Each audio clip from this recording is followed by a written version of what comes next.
احرام باندھنے کے لیے جا رہے ہیں امام زین العابدین، وقت آتا ہے لبیک کہنے کا، اللہم لبیک لا شریک لک لبیک ان الحمد والنعمت لک والملک لا شریک لک لبیک.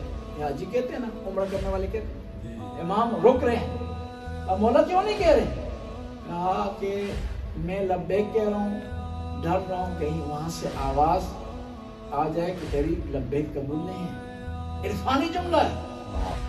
وہ امام جو عبادت کی انتہا پر ہیں، سجدوں کی انتہا پر ہیں، عظیم ہستی کے مالک ہیں، جنہیں زین العابدین کہا جاتا ہے، یعنی عابد لوگوں کی زینت، عابد لوگوں کے پیشوا، وہ گھبرا رہے ہیں ہمیں بتانے کے لیے کہ خدا کی بارگاہ میں جب حاضر ہو رہے ہیں خضوع خشوع کے ساتھ حاضر ہو.